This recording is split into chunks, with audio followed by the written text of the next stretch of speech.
Well, she is the first Native American to be recognized as a saint by the Catholic Church, and tomorrow marks the 10th anniversary of the canonization of Saint Kateri Tekakwitha. Known as the Lilly of the Mohawks, she was canonized by Pope Benedict XVI and was beatified by St. John Paul II. Tomorrow, in honor of the 10th anniversary, a special Mass will be held at the St. John Paul II National Shrine in Washington, D.C. And we go now to Father Maurice Henry Sands, Executive Director of the Black and Indian Mission Office, who will give the homily at Mass tomorrow. Father Sands, great to be with you. Thank you for your time. Saint Kateri only spent about 24 hours on this earth, but what a life she lived. What can you tell us about her? So she lived in the 1600s. She was born in a Mohawk community a little bit west of Albany.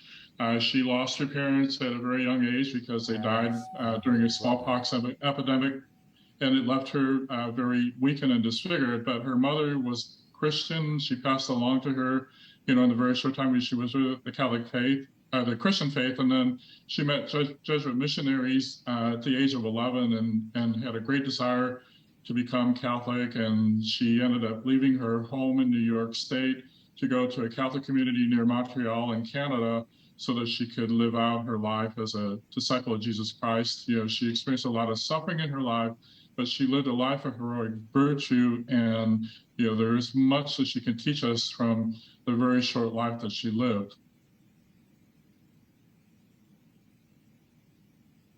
Absolutely. Can you talk about Mass tomorrow? Also, we did mention that you'll be giving the homily. Can you give us a little preview of what you're going to say? Sure. So tomorrow, the main celebrant of the Mass will be Bishop Chad Zielinski. He was recently installed as the Bishop of New Ulm, Minnesota. He would have been serving in the Diocese of Fairbanks, and he's the chair of the USCCB Subcommittee on Native American Affairs, so he'll be the main celebrant. And I will be speaking about Saint Kateri and how she inspires all of us to live holy lives. She had a great love for the Lord. She loved to pray.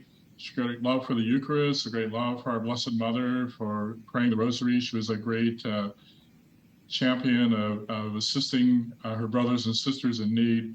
And like the other saint who we're celebrating this weekend, Saint Pope John Paul II, she experienced a lot of suffering early in her life, and I'm sure that suffering was very formative in helping her to develop a very profound relationship with our Lord and also with our Blessed Mother. And she was very determined in her efforts to look for the place where she could live as a very devoted disciple of our Lord Jesus Christ. She also wanted to become a consecrated virgin, which she was able to fulfill. So she overcame many difficulties and obstacles to pursue her objective of living a radical life for our Lord Jesus Christ, but living a radically holy life. And so that's why she has so much to teach all of us. And she's a great inspiration to everyone from the time that she lived to the present. She is a very popular saint among young people. There are many young ladies who choose her name as their confirmation name. And I think that for young people, they can see that someone just like them was, a very radical disciple of Jesus Christ, that she gave all for the Lord and for his people, and that there's much that they can learn from her.